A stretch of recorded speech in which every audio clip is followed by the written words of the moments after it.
A paz do Senhor, meus irmãos, estamos aqui para estudar mais uma vez a lição de número 3, 2020, segundo trimestre, que tem como tema os preparativos para a conquista. Louvado seja Deus!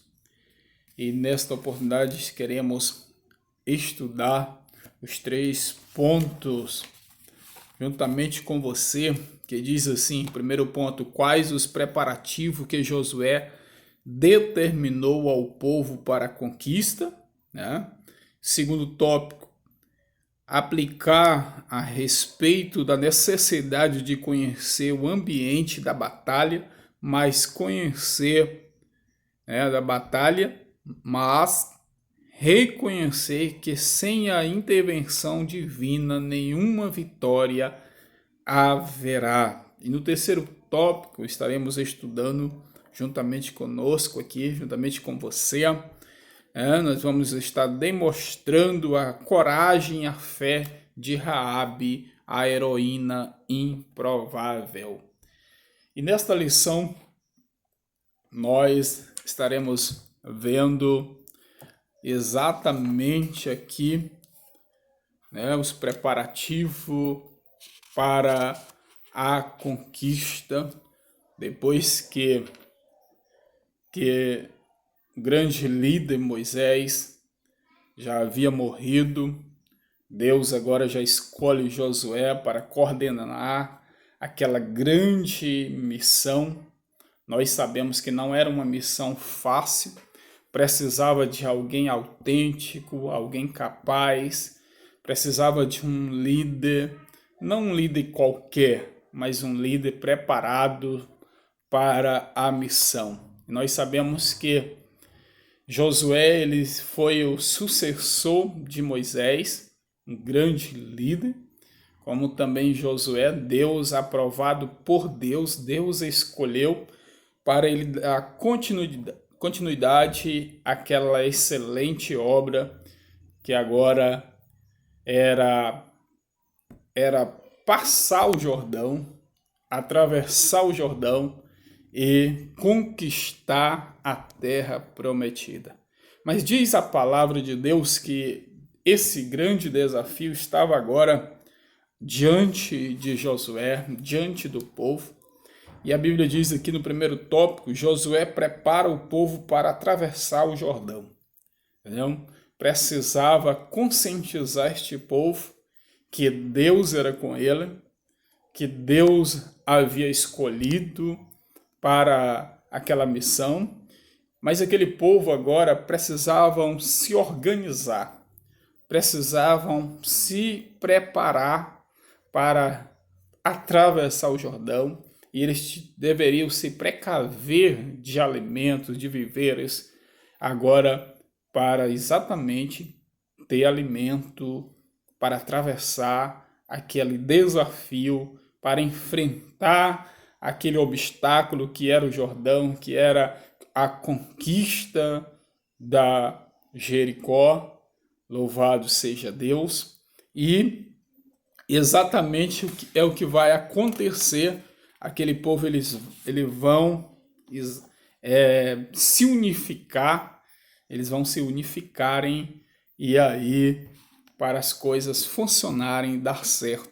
No segundo ponto, nós vamos ver aqui Josué ele vai exatamente chamar os líderes, convocar a liderança para estar do seu lado, para organizar, porque não era pouca gente, eram muitos, as pessoas que precisavam estar organizado para atravessar, para conquistar aquilo que Deus já havia prometido.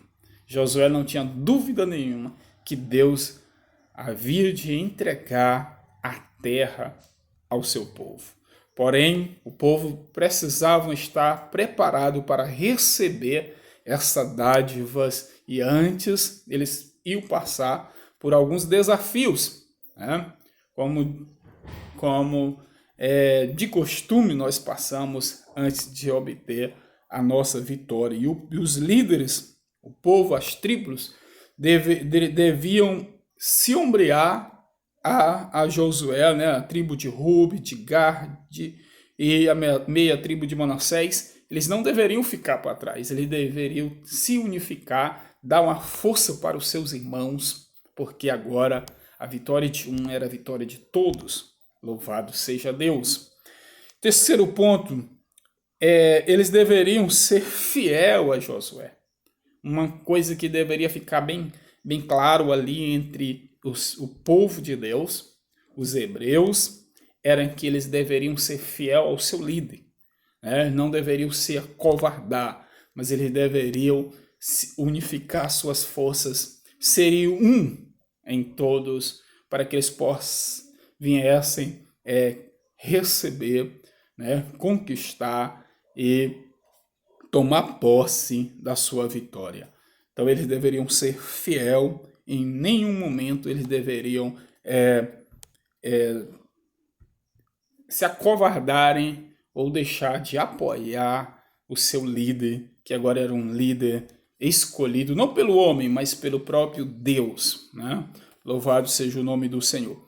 No segundo tópico, a gente vai ver que nesta mesma missão, Josué vai dar uma sequência aqui nesse mesmo tema, os espias, o que ele vai escolher? 2 dos seus homens ali que estavam de confiança para irem até a cidade de Jericó, espiar como estava Jericó, o seu campo de batalha, para eles conhecerem de perto exatamente a cidade de Jericó. E assim, mas antes que eles fossem a Jericó, uma coisa nos chama a atenção, é que Josué ele já determina que após 3 dias eles iam iniciar uma grande batalha, uma grande luta. Eles iam dar uma marcha inicial em direção à terra que o Deus dos céus havia prometido e que ele tinha plena certeza que ele era fiel para cumpri-lo. Louvado seja Deus. E nessa ida dos espias, os espias, eles vão até Jericó. De início, diz aqui a nossa lição, eles não foram descobertos. Esse plano de espiar não foi descoberto no início, a princípio, mas logo foi descoberto. Foi descoberto e eles se hospedaram exatamente ali na casa de uma mulher por nome Raabe, Raabe, a qual, no segundo ponto vai dizer que eles foram descoberto esse plano, e no terceiro ponto vai dizer que eles vão receber uma das coisas que vinha fortificar sua fé, que vinha despertar, que vinha trazer ânimo para a sua vida, era exatamente o testemunho da mulher chamada Raabe, que era uma prostituta, mas Deus estava escolhendo ali para mudar a história da sua vida, para guardar o seu povo. Deus escolhe, às vezes, as pessoas que a gente menos espera para nos ajudar, porque Deus também tem plano na sua vida. E Raabe, ela vai guardar, ela vai testemunhar ali perante os espias, Louvado seja Deus. Ao falar com os espias, Raabe revela ter mais fé do que eles próprios. Bem sei que o Senhor vos deu esta terra. Ou seja, ela vai dizer, nós temos certeza, eu tenho certeza que o Senhor, o vosso Deus, ele deu essa terra para vocês. Essa terra que nós estamos é de vocês. Esse Deus que vocês servem é um Deus grande nos céus, é um Deus grande na terra. Louvado seja o nome do Senhor. Esse Deus que vocês servem é um Deus que ninguém pode vencê-los. Louvado seja Deus. E ela dá esse testemunho e ela vai dizer que o Senhor, ele perante esse Deus, perante o poderio do Deus Todo-Poderoso, Deus dos Hebreus, o seu povo tremia, o seu povo estavam com medo, o seu povo estavam totalmente desanimados, né? Eles já estavam ali declarado que eles não iam obter vitória contra o povo de Deus. Então, quando os espias ouviram isso da própria Raabe, eles alegraram o seu coração. Eles levaram esta palavra para Josué. Né? Levaram essa palavra para Josué, dizendo: o povo lá está desmaiando de medo dos hebreus, porque eles sabem que o Deus dos hebreus é um Deus dos céus, que faz prodígio e que vence as nações que declaram guerra contra Israel. Louvado seja Deus.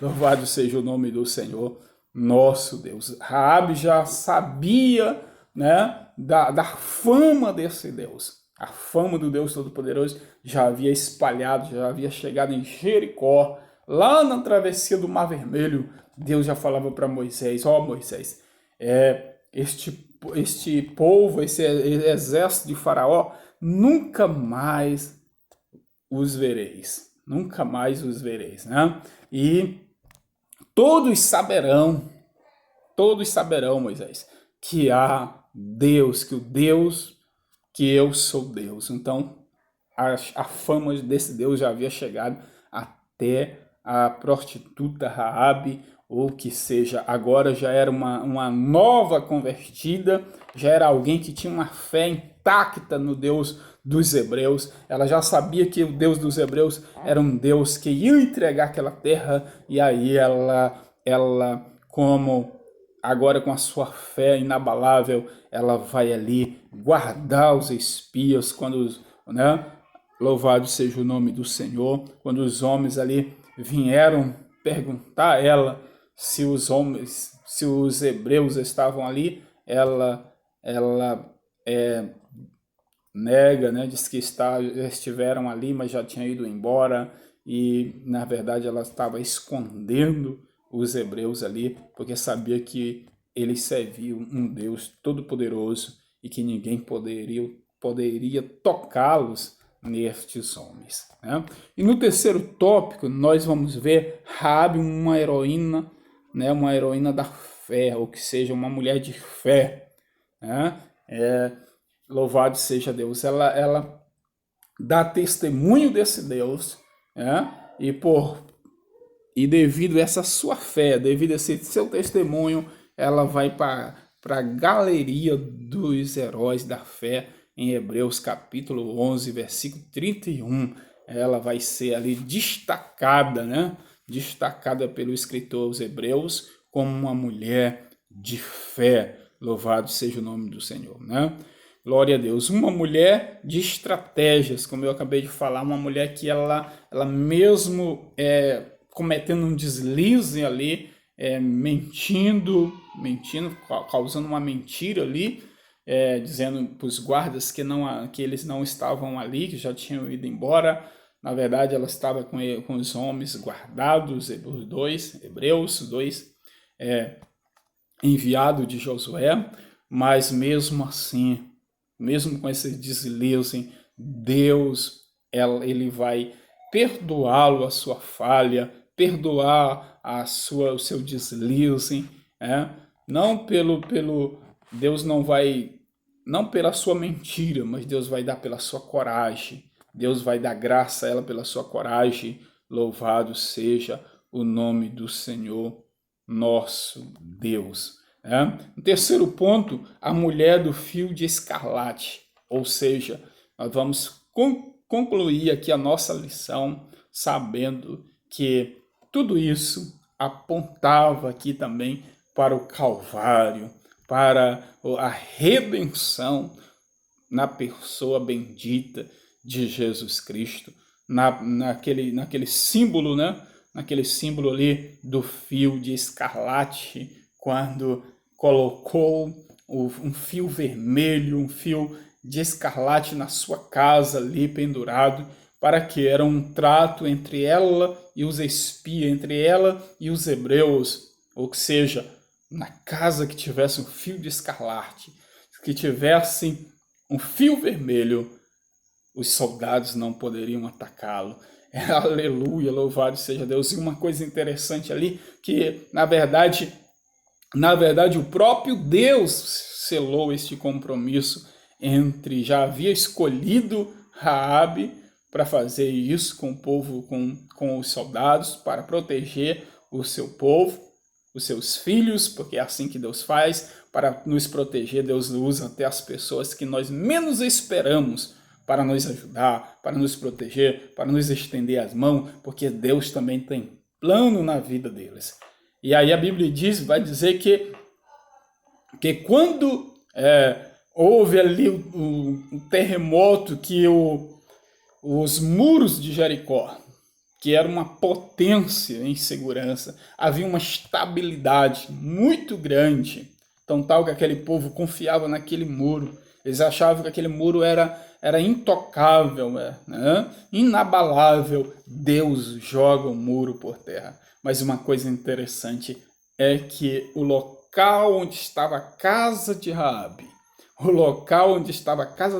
sobre o muro, estava em cima do muro, com fio de escarlate. Deus não tocou, a casa de Raabe não caiu. Louvado seja Deus. Eu trago aqui uma revelação da palavra de Deus para a sua vida. A sua casa tiver um fio de escarlate, a sua casa também não vai cair. O adversário vai passar como passou lá no Egito. Estava a marca do sangue daquele cordeiro sobre as portas dos hebreus. E quando o adversário passou a noite, o anjo da morte passou ali à noite matando os primogênitos, não tocou na casa dos hebreus, porque Deus havia protegido. Era um sinal entre os hebreus e o próprio Deus de colocar o sangue. O sinal entre Deus, entre o povo de Israel e Raabe, era o fio vermelho de escarlate. E a Bíblia diz que Deus não tocou, que o povo de Israel não tocou.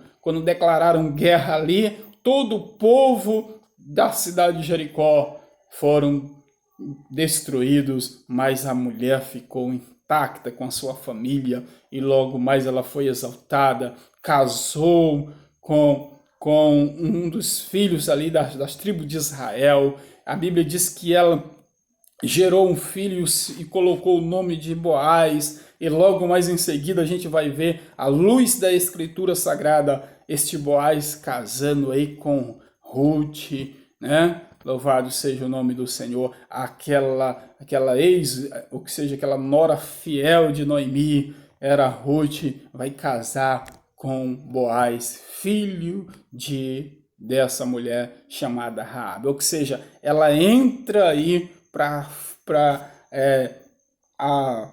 fazer parte, né, da escritura aí, do perdão de Deus, né, para a sua vida. E assim que Deus faz conosco. A casa não caiu, a sua casa também não vai cair, meu irmão. Se Deus tem um compromisso contigo, se tu tem um compromisso com Deus, a partir do momento que nós fazemos um compromisso com o nosso Deus, a nossa casa não cai. Louvado seja Deus. É como disse Jesus, os ventos sopram, a tempestade sopra, a enchente vem, bate contra a nossa casa. Às vezes é inevitável a tempestade vir em direção à nossa casa, mas a coisa é certa, a nossa casa não cai, porque a nossa casa está sobre a rocha inabalável, que é Cristo Jesus. Louvado seja o nome do Senhor. Fica na paz do Senhor, fica em segurança. Louvado seja Deus, porque o mal não vai te destruir, o mal não vai te vencer, porque maior é quem está conosco do que o nosso adversário. Louvado seja Deus. Aleluia. Fique com Deus, que esta palavra fique no seu coração, né? Que essa palavra faça um efeito na sua vida. Louvado seja o nome do Senhor. Se você quiser nos abençoar, faça sua inscrição aí no link aí, faça sua inscrição, assine aí o sininho aí, deixe o seu joinha, para que nós possamos continuar todos os domingos postando as nossas aulas aí da nossa EBD, né? Principalmente agora que nós estamos aí passando por esse momento difícil, onde tudo é online, né? Mas nós queremos fazer algo para o crescimento e o desenvolvimento da obra de Deus. Em nome de Jesus. Amém.